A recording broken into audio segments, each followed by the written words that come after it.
Namaskar, my all dear aspirant for CUET 2022. We are here completing the syllabus for the subject English. I'm Shikha, your mentor, to help you in the completion of this syllabus.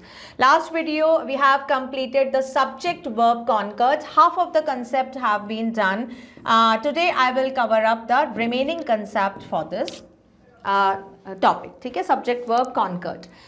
तो last time हमने देख लिया था indefinite pronouns we have covered and we have covered the subject related or connected with and or nor, जितने भी आपके as well as together with, जितने भी इसके साथ आए थे वो हमने देख लिए थे. फ्रैक्शंस एंड परसेंटेज के हिसाब से सब्जेक्ट देख लिए थे. आज हम सबसे पहले देखते हैं, स्टार्ट करते हैं कॉशन से. Means there is something that you we have to be cautious about.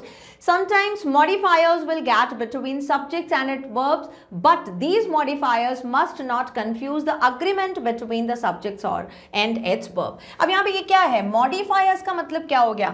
modifier से मतलब आप ये समझ सकते हो कि भाई subject और verb के बीच में या कोई आ गया है या subject के बीच में ही कोई आ गया है, यानी कि subject जितना बड़ा होगा, कोई ग्रुप में हो तो उसको थोड़ा सा और बड़ा कर दिया है. तो ये जो modifiers होते हैं इनसे हमको confuse नहीं होना है. ठीक है, क्या करना है, agreement between subject और verb जो है वो वैसा ही रहेगा. The mayor who has been convicted along with his 4 brothers on 4 courts that has been tried. ठीक है, यहाँ पे क्या देखा है हमने, the mayor who has been convicted along with his 4 brothers on 4 counts of various crimes, but who also seems like a cat to have several political lives is finally going to jail. ये क्या है, ये एक sentence है यहाँ पे. ठीक है, और यहाँ पर जो फाइनल जो मेन वर्ब आई है वो कहाँ आई है, ये रही. और सब्जेक्ट क्या है ये. अब ये सब्जेक्ट नहीं है पूरा, इसमें बहुत सारे मॉडिफायर्स आए हैं. मॉडिफायर्स मतलब जो मॉडिफाई कर रहे हैं, बता रहे हैं भाई एक्स्ट्रा इन्फॉर्मेशन. मॉडिफायर्स क्या होता है, जो मॉडिफाई करते हैं, एक्स्ट्रा इन्फॉर्मेशन बताते हैं सब्जेक्ट के लिए. तो यहाँ पे मेन सब्जेक्ट क्या है, मेन सब्जेक्ट है हमारा मेयर. देखो मेयर के बाद अब देखो ये ध्यान से कॉमा भी आ रहा है. अब कॉमा के बाद का पता चला कि भाई कॉमा के बाद means what ever the information is coming that is regarding to mayor. Comma का मतलब यही होता है, सब्जेक्ट के बाद अगर कॉमा आए तो उसके आगे जितनी भी इन्फॉर्मेशन आ रही है वो उससे ही रिलेटेड है. So please don't get confuse. अब यहाँ पे देखो हु हैज बीन कन्विक्टेड, यहाँ पे हु किसके लिए आया है, अगेन मेयर के लिए आया है. हैज किसके अकॉर्डिंग आया, मेयर के अकॉर्डिंग, सिंगुलर आया है. Convicted along with his 4 brothers on, अभी देखो यहाँ पे क्या आया, along with his. Along with his आया, जैसे हमने पढ़ा था as well as, together with, along with his. यहाँ पे हमेशा सिंगुलर रिगार्ड करते हैं.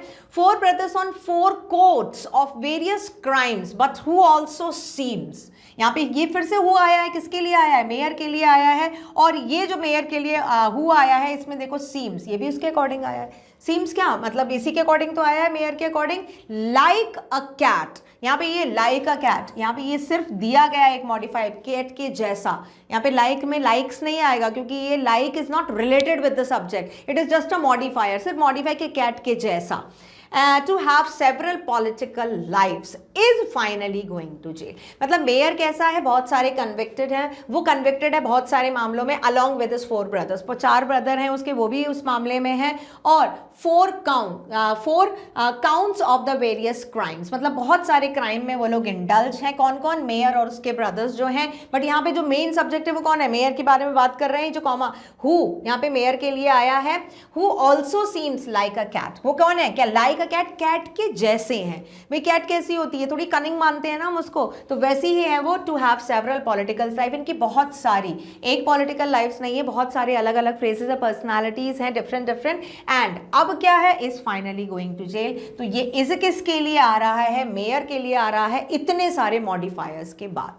तो भाई अभी देखो लेवल क्या है, कॉम्पिटिटिव एग्जाम का लेवल है, तो they are not going to provide you very easy, just you can just solve in very lesser of the time, और बहुत ईजी ऐसे तो देंगे नहीं. तो हमको प्रिपरेशन भी फिर वैसे ही करनी है ना. तो मॉडिफायर्स के साथ अगर सब्जेक्ट आता है then even you have to not get confuse, उसके अकॉर्डिंग आप वर्ब लगाओगे. For the super advance student if will say, यहाँ पे कुछ इस तरह के सेंटेंसेज हैं जो आपके लेवल ऑफ द प्रिपरेशंस को बताते हैं कि कैसी चल रही है. If your sentence compounds positive and a negative subject in one of the plural, कैसा है, कंपाउंड का मतलब क्या बताया था मैंने, 2, एक पॉजिटिव है और एक एक नेगेटिव है, एंड एक प्लूरल है और एक कैसा है, सब्जेक्ट है, and the other is singular. एक प्लूरल है, एक सब्जेक्ट है, पॉजिटिव नेगेटिव है। The verb should agree with the positive subject. Obviously किसके अकॉर्डिंग होगी, पॉजिटिव सब्जेक्ट के अकॉर्डिंग वो अग्री होगी। This is a new thing, तो हम पॉजिटिव के साथ जाएंगे। The department members but not the chair have decided. अभी यहाँ पे क्या है देखो, तो एक ये रहा डिपार्टमेंट मेंबर्स एंड एक सब्जेक्ट हमारा रहा नॉट चेयर। चेयर का मतलब चेयरमैन, ठीक है, यहाँ पे चेयरमैन किसी भी डिपार्टमेंट स्टोर का, नॉट द चेयर। तो यहाँ पे हमने क्या लगाया, द डिपार्टमेंट मेंबर्स, ये पॉजिटिव हो गया, नॉट द चेयर। ये जो नॉट आ रहा है, नेगेटिव का क्या मतलब हुआ, नॉट आएगा उसके साथ, तो नहीं, नॉट किसको मॉडिफाई कर रहा है, किसको फॉलो कर रहा है, यानी कि not is related with this subject. तो हम इसके अकॉर्डिंग नहीं लगाएंगे, अगर इसके अकॉर्डिंग लगाएंगे तो सिंगुलर आएगी, बट यहाँ पे वर्ब कैसी आ रही है, प्लूरल आ रही है। Why, because we have put according to the positive subject, ठीक है। I hope it is understood. Not to teach a Valentine's Day. Now it is not the faculty members but the president। अब देखो यहाँ पे दो subject है, पहले subject ढूंढते हैं। द फैकल्टी मेंबर, एक तो ये हुआ सब्जेक्ट और ये एक हो गया हमारा प्रेसिडेंट। अब सेंटेंस में क्या है, नॉट यानी कि एक नेगेटिव है, एक के साथ नॉट आ रहा है, एक पॉजिटिव है। नॉट किसके साथ आ रहा है, faculty member means this is plural, we will not place according to the plural. Why, because it is negative. Positive के अकॉर्डिंग लगाएंगे, हु डिसाइड्स। इसमें ऐसा आ गया, देखो ये किसके अकॉर्डिंग आया है, सिंगुलर सब्जेक्ट जो पॉजिटिव है, ठीक है। नेक्स्ट देखो, it was the speaker not his ideas that has provoked the students to write. It was the speaker, एक ये हो गया हमारा सब्जेक्ट, ठीक है, एंड एक हो गया सब्जेक्ट हिज आइडियाज। नॉट किसके साथ आ रहा है, देखो यहाँ पे कॉमा आ गया, यानी कि not is coming with his ideas, this is plural, speaker is singular, so the verb will come according to the singular. Why, because it is positive subject. I hope it this concept is clear.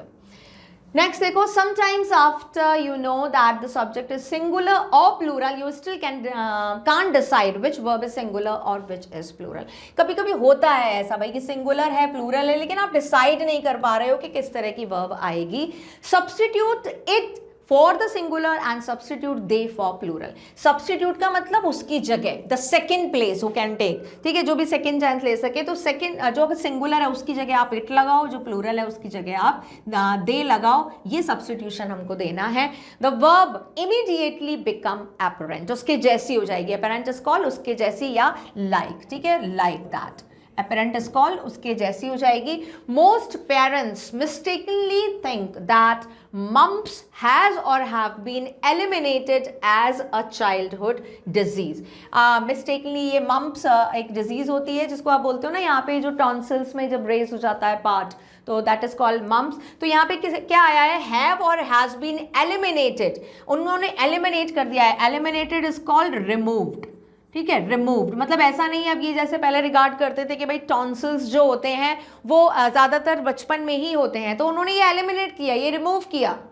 Now here this it and they, this it has given that you have to decide, ये लिखना नहीं है, you have to just run your mind, you have to place either of the one and then put at the place जो आपको subject परेशान कर रहा है, आपको नहीं समझ में आ रहा है। देखो, most parents mistakenly thinks that mums have, सबसे पहले सब्जेक्ट देखो, वर्ब और सब्जेक्ट में आपको सबसे पहले सब्जेक्ट ढूंढना बहुत जरूरी है। सेंटेंस में आपको पता होना चाहिए। अब मैं अगर आपसे पूछूं कि इस सेंटेंस में कौन सा सब्जेक्ट है, आप क्या बताओगे, ज्यादातर बताएंगे मोस्ट पेरेंट्स, ठीक है। अब यहाँ पे देखो ये वर्ब है, most parent mistakenly think that mumps has और हैव।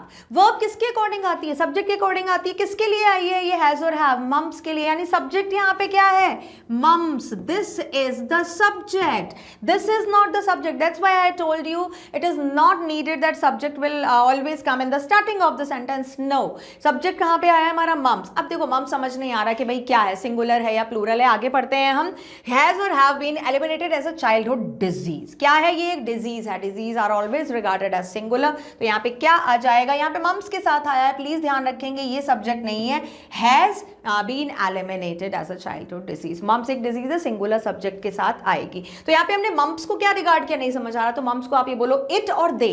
क्या लिखोगे आप, डिजीज को इट बोलोगे या दे बोलोगे, इट बोलोगे ना तो सिंगुलर हो गया, ठीक है। तो ये आपके हेल्प के लिए है, मतलब आप इनको सब्स्टिट्यूट, सब्स्टिट्यूट कहाँ देना है हमें इनका, ये सब्स्टिट्यूट हमको देना है अपने माइंड में। आपको माइंड से सोचना है कि भाई इट आएगा या दे आएगा, उसके अकॉर्डिंग आपकी वर्ब आ जाएगी। अगर मैं इस सेंटेंस को ऐसे लिख दूं यहाँ पर, ये आपको ये बता दूं कि most of the parents mistakenly thinks that exercises, यहाँ पे मैंने यहाँ पे ये लिख दिया एक्सरसाइजेस, ये लिखा मैंने एक्सरसाइजेस हैज और have been eliminated as an. अगर मैं यहाँ पे इसके लिए लिखती हूँ एक्सरसाइज के लिए, तो एज एन ओल्ड एज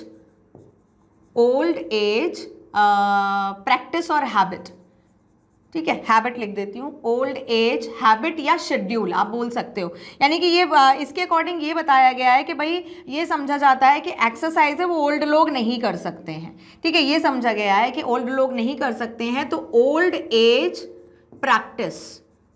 अगर मैंने ये लिख दिया यहाँ पे ओल्ड एक्सरसाइजेस, अब एक्सरसाइजेस ये काउंटेबल है, आप इनको बोल सकते हो कि दे, इसके साथ आप अज्यूम कर सकते हो कि भाई इसके साथ क्या आएगा, यहाँ पर इसके साथ आएगा दे। यहाँ पे हम क्या लिख सकते हैं, इसको हम मान सकते हैं दे, एक्सरसाइज को आप मान सकते हो दे, लेकिन मम्प्स को आप क्या मानोगे, मम्प्स को आप मानोगे इट, उसके अकॉर्डिंग आ जाएगा। तो यहाँ पे एक्सरसाइजेस हैव बीन एलिमिनेटेड और mumps has been eliminated. I hope it is clear, समझ आया।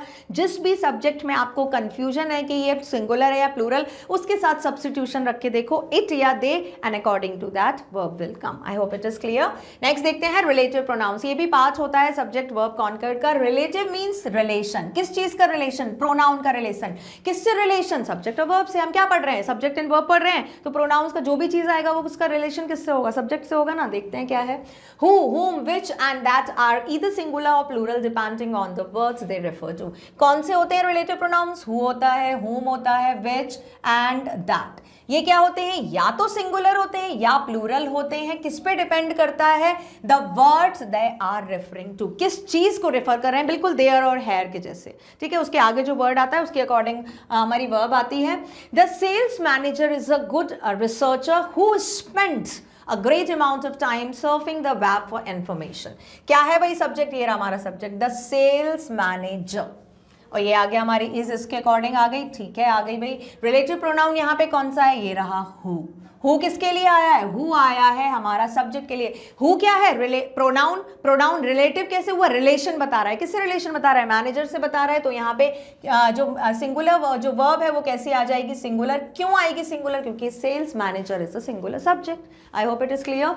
Subjects the sales manager, researcher, verb is और स्पैन। सब्जेक्ट क्या है, the sales manager and researcher, और यहाँ पे वर्ब्स आ गई इज एंड स्पैन, दोनों ही सिंगुलर है। Sales managers are good researchers who spend a great amount of time surfing the web for information. बिल्कुल सेम, कितना means this is called the beauty of the language, how beautifully you have change to just make you understand the rules of the this grammatical concept. Sales managers, इसके साथ आ गया are, plural हो गया, ठीक है। दूसरा ले लेती हूँ, एक मिनट। ये हो गया हमारा आर, सेल्स मैनेजर्स, ये हो गया आर, इसके साथ आ गया गुड रिसर्चर्स हु, और ये हो गया हमारा हु रिसर्चर। यहाँ पर भी देखो क्या है, रिसर्चर के साथ हुआ है, बट रिसर्चर भी अगेन इट इज, ये है तो यही सेल्स मैनेजर्स, ठीक है। तो यहाँ पे क्या आ गया, स्पेंड, और ये कैसे आई है वर्ब, प्लूरल वर्ब आई है according to the managers. Verbs हैं आर और स्पेंड, यानी कि यहाँ पे हमारी कैसी वर्ब्स हैं, ये प्लूरल वर्ब्स हैं और ये सिंगुलर वर्ब्स हैं। आई hope it is clear now relative pronoun के साथ। Once again, sometimes the pronoun who, that or which is subject of the verb in the middle of the sentence। कभी कभी ये बीच में आते हैं, ठीक है, and the verb in the middle of the sentence, the pronouns who, that and which become singular or plural according to the noun directly in front of them। जो भी who, that या which अगर जो verb के बीच में आ रहे हैं, in the middle of the sentence, बीच में अगर आ रहे हैं, वो किससे रिलेट कर जाते हैं, directly in front of them क्या आता है, जो noun। प्रोनाउन किसको रिप्लेस करता है, किसके बारे में बताता है, नाउन के बारे में बताएगा। नाउन क्या हो सकता है, सब्जेक्ट हो सकता है, ठीक है। तो वो सब्जेक्ट के बारे में बता रहा है, उसके अकॉर्डिंग चेंज हो जाते हैं। So if that noun is singular use a singular verb, if it is plural use a plural verb. अगर सिंगुलर है जो जिस नाउन से आप क्रिएट कर रहे हो, उसको रिलेट कर रहे हो, तो सिंगुलर वर्ब आएगी। अगर प्लूरल है तो प्लूरल वर्ब आ जाएगी, ठीक है। इसके एग्जाम्पल्स देखो। सारा is the scientist who rights the reports. यहाँ पे क्या है, सब्जेक्ट सारा है, ठीक है। हु रिलेटिव प्रोनाउन है, किसके लिए आया है, सारा के लिए आया है, राइट्स। यहाँ पे क्या आ जाएगा, writes the reports. ठीक है. Next, the word in front of who is scientist, which is singular. ठीक है. And ये रहा who is scientist, and therefore use the singular verb writes. यहाँ पे क्या आएगी? write होगी singular verb. He is one of the man who does or do the work. The word at the front of who is man. Who के पास में क्या है? Who के देखो, हु के पास में क्या है? मैन. ये क्या है? नाउन है. यहाँ पे साइंटिस्ट क्या था? नाउन. यही तो हमने देखा था उधर कि जो नाउन है उसके पास में वो आपको देखना है, उससे रिलेट करना है आपको, और उसके अकॉर्डिंग आपको वर्ब लिखनी है. यहाँ पे क्या है? ही आया है. ही कौन है? He is one of the man. उसको बताया कि is one of the man who. तो हु किसके अकॉर्डिंग आएगा? मैन के अकॉर्डिंग आएगा. मैन कैसा है? प्लूरल है, तो उसके अकॉर्डिंग प्लूरल वर्ब आ जाएगी. And that's why the verb will come do. ये हमारी राइट वर्ब होगी. आई hope it is clear. This may seem a bit confusing at first, but there is a way to get the right every time. थोड़ा सा confusion लग रहा है भाई, ठीक है, कि ऊपर आया था साइंटिस्ट हु, क्योंकि यहाँ पे दो चीज़ें आ रही हैं, दो चीज़ें हमको देखनी पड़ रही है. देखो वर्ब दो आ रही हैं. एक तो हो गई इज जो इसके अकॉर्डिंग आ रही है, एक हो गई हु राइट्स, यानी कि हेल्पिंग वर्ब और मेन वर्ब. जहाँ पे रिलेटिव प्रोनाउन आएगा वहाँ पे दो वर्ब आएंगे, हेल्पिंग मेन या दोनों मेन हो सकती है. तो उसमें थोड़ा सा कन्फ्यूजन हो जाता है. If you find who, which और that introducing a dependent clause like in the example above. अगर देखो who, which और that, अगर ये डिपेंडेंट क्लॉज को बता रहे हैं, डिपेंडेंट और इंडिपेंडेंट मतलब सेंटेंस जहां पे दो होते हैं, दो पार्ट होते हैं ना. अगर किसी सेंटेंस के दो पार्ट कैसे होंगे? मैंने बताया हर सेंटेंस के लिए एक वर्ब होनी जरूरी है. एक वर्ब, एक सब्जेक्ट, एक सेंटेंस हो गया.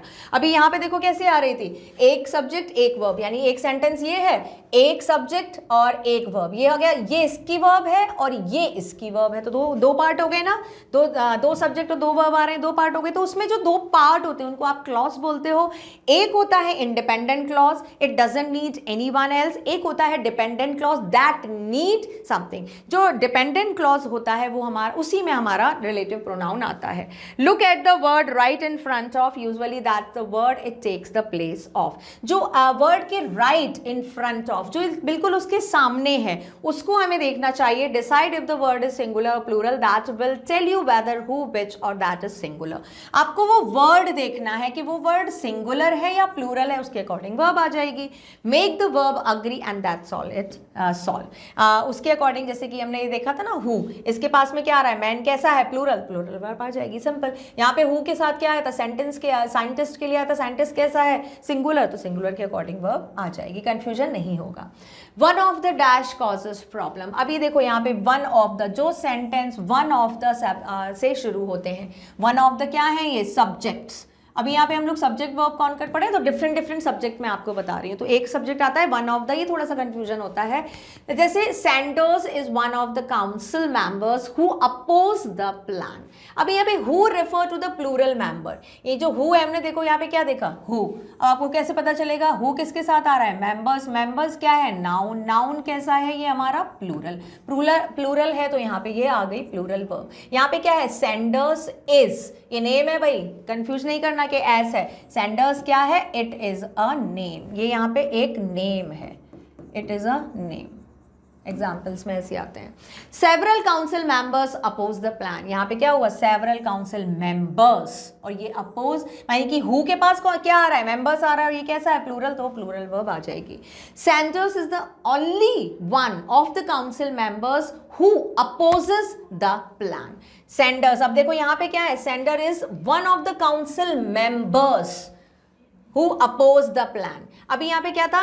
यहाँ है सेंडर्स इज द, यहाँ पे ये इज आ गया इस सेंडर्स के लिए. द ओनली वन, यहाँ पे सिर्फ एक है, इसके अलावा और कुछ नहीं है, और कोई है ही नहीं काउंसिल मेंबर्स में. हु रिफर्स टू वन, तो यहाँ पे हु किसको रेफर कर रहा है? अब देखो यहाँ पे क्या था? Centre is one of the council members. देखो सेंटेंस को ध्यान से देखेंगे पहले हम, उसके बाद पता चलेगा. बिल्कुल भी आपको डिफरेंस नहीं दिखाई दे रहा होगा, बट यहाँ पे डिफरेंस है. यहाँ पर ऑफ द काउंसिल है, यहाँ पर ओनली आ रहा है, द ओनली. प्लीज इसको ध्यान से देखिए, ये रहा difference. You are the student of English literature, किसी और को नहीं दिखे, आपको तो दिखना चाहिए ना, ये रहा difference and it difference creates the thing, ठीक है, यही आपको बताएगा क्या डिफरेंस है। यहाँ पे जो हु है वो सिर्फ सेंडर्स को रिप्रेजेंट कर रहा है, सेंडर्स सिर्फ एक है क्योंकि और कोई है ही नहीं। तो यहाँ पर कैसी आएगी हमारी वर्ब, यहाँ पर हमारी वर्ब जो आएगी वो आएगी singular. There is only one council member, सिर्फ एक है, Sanders and opposing the plan, ठीक है, अपोजिंग नहीं आएगा, यहाँ पे आएगा अपोजिस, ठीक है, ये इसको क्रॉस कर दिया है मैंने, दूसरे कलर से लिख देती हूँ, ये यहाँ पे क्या आएगा अपोजिस, ठीक है। आगे चलते हैं, आई hope it is clear now. One of the, उसके बाद अगर प्लूरल है तो प्लूरल देखेंगे, सिंगुलर है तो सिंगुलर देखेंगे। थोड़ी सी प्रैक्टिस कर लेते हैं एक्सरसाइज। चलो अभी हमारे जितने भी कंसेप्ट थे, जो मेन कंसेप्ट थे, दैट हैव बीन कंप्लीटेड। अब क्या करना है भाई, कंसेप्ट को एक बार पढ़ लो, ठीक है, उसका वो फाउंडेशन होता है आपका, just complete that and then do the practice practice practice and practice, that is, और कुछ नहीं करना है। Either the physicians in this hospital और द चीफ एडमिनिस्ट्रेटर इज और are going to have to make decisions. अब यहाँ पे देखो किससे शुरू है, क्या आ रहा है भाई, ये कंसेप्ट हमारा, ये देखो ईदर। ईदर का मतलब क्या हुआ, ईदर कैसा होता है, सिंगुलर। यहाँ पे क्या आ जाएगा, इज और आर माई बॉस और my sisters in the union going to win his grievance. देखो my boss and my sister, दो सब्जेक्ट हो गए। कंसेप्ट क्या है, और में क्या था, what ever the subject is nearer to the verb, उसके अकॉर्डिंग वर्ब आएगी। बॉस कैसा है, बॉस सिंगुलर है, तो यहाँ पे सिंगुलर वर्ब आ जाएगी। Next, some of the votes seem to have been miscounted. क्या है subject, some of the votes. Votes कैसे होते हैं, वोट्स होते हैं countable noun, you can count the votes. अगर काउंटेबल नाउन है और वोट्स एस लगा है यानी कि ये प्लूरल है, तो यहाँ पे आ जाएगा C. I hope it is clear. इस तरह की एक्सरसाइज मीन्स ये जो एक्सरसाइज है, it is given with the answer, but try to do these exercise at your own first and then tally the answers. Answers tally करके आपकी exercise complete हो जाएगी, but you will not came to know you will not come to know कि क्या problem है, आपको क्या समझ नहीं आ रहा है। तो पहले ट्राई करो करने की। द टॉर्नेडोज, आगे देखते हैं, the tornadoes that tear through this country every spring are और is more than just a nuisance. Tornadoes, तूफान जो होते हैं हमारे यहाँ पे, देखो इसको कैसे, अभी हमको नहीं समझ आ रहा है तो इट या दे करके बोलो, द टॉर्नेडोज। बहुत सारे तूफान आते हैं, तो ये कैसा रिगार्ड किया जाएगा, आपका प्लूरल कैटेगरी में आएगा। Everyone selected to serve on this jury has और have to be willing to give up in lot of time. Everyone, indefinite pronoun, singular verb will come. Kara Walters, together with his teammates, presents or present a formidable opponent on the basketball court. So, formidable opponent on the basketball court, it is, ये रहा हमारा subject, किससे जुड़ा हुआ है, together with, इससे जुड़ा हुआ है एक हमारा ये रहा सब्जेक्ट। एंड कारा वोल्टर, जब भी टुगेदर विद आता है always it is regarded as the singular, along with, as well as, ठीक है, टुगेदर विद, ये सारे हमारे सिंगुलर में आते हैं, तो प्रेजेंस आ जाएगा। Next, he seems to forget that there dash things to be done before he can graduate. He seems to forget that there, यहाँ पे he नहीं है सब्जेक्ट, ठीक है, there सब्जेक्ट नहीं है, क्या है, things। ये हमारा क्या है, सब्जेक्ट कैसा है, प्लूरल है, तो यहाँ पे प्लूरल वर्ब आ जाएगी। There however has to be some people left in that town after yesterday's flood. People, some people again, ये कैसा है, काउंटेबल। सम के बाद क्या होता है, हमको देखना पड़ता है कि भाई जो नाउन आ रहा है वो कैसा है, काउंटेबल नाउन है, यानी कि ये किस में आ जाएगा, people will regard as plural, तो प्लूरल आ जाएगा। Some of the grain appear to be contaminated. अब देखो ये सम ऑफ द पीपल आया, यहाँ पे आया सम ऑफ द ग्रेन, ये कैसा है, अनकाउंटेबल। कैन यू काउंट, आप कर सकते हो, मैं आपको ये 1 सैक राइस या एक बोरी गेहूं दे दूं, आप कर सकते हो, नहीं कर सकते ना भाई, उसको मेजर कर सकते हैं, तो यहाँ पे किस में आएगा, सिंगुलर यूनिट में आएगा, यहाँ पे आ जाएगा appears. 3/4 of the students is और are against the tuition hike. देखो 3/4 ये फ्रैक्शन या परसेंटेज जब भी आता है, प्लीज डोंट गेट कंफ्यूज। आगे देखो भाई ये क्या आ रहा है, 3/4 से नहीं समझ आ रहा, ठीक है, नहीं समझ आ रहा, आगे देखो स्टूडेंट्स किस में आएगा, काउंटेबल कैटेगरी में आएगा, और यहाँ पे 3/4 है, यानी कि मोर देन 1 भी है। अगर यहाँ पे अनकाउंटेबल होता तो यहाँ पे सिंगुलर आता, बट अभी यहाँ पे क्या आएगा, प्लूरल वर्ब आएगा, एंड दैट्स इट. ठीक है, आपके भाई रिलैक्सेशन के लिए I have given the list of the answers as well. So here we have completed the concept of subject verb concord, the basic, the foundation, the rules and regulation सबको मैंने करा दिया है with a little practice. Now do the practice yourself as much as you can do. That's it for this video. We will meet with the next topic in next video.